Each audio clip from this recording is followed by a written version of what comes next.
Okay, we'll see the next concept in paging, that is structure of page tables.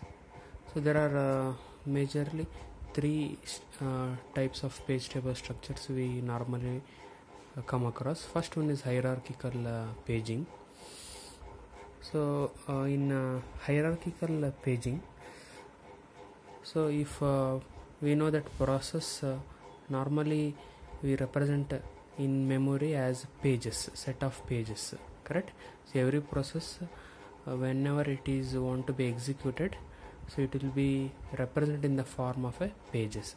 All the pages which are related to that process has to be brought to the memory.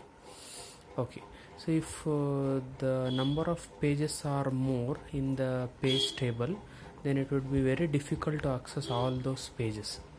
So in such cases, so these structures of page tables are applied. So in hierarchical paging, so let us assume that so we have a logical address of some 2 power 32 to 2 power 64 address we are having in a page table. So it means it can able to accommodate lakhs together of pages in a page table. So in such cases it is a very huge amount of pages, so it is very difficult for the operating system to access these pages. So to avoid this burden, so we try to divide the page table into different levels of pages. So this is a diagram of a hierarchical paging, which is of two levels. This is level 1, this is level 2.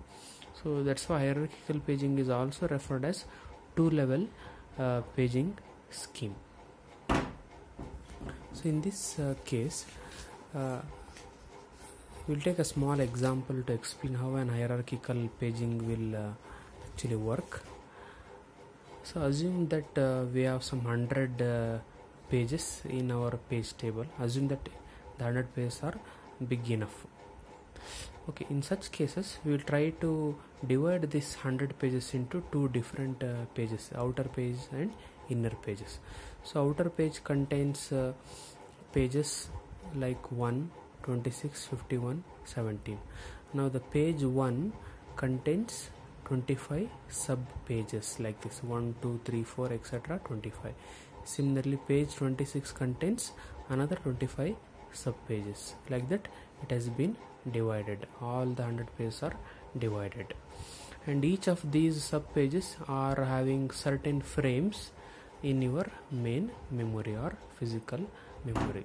So that's how, instead of storing the entire 100 pages in a single page table, we try to divide them into small number of sub pages. So that's why it is also called as page of page table. So the same example which they have discussed in this particular diagram.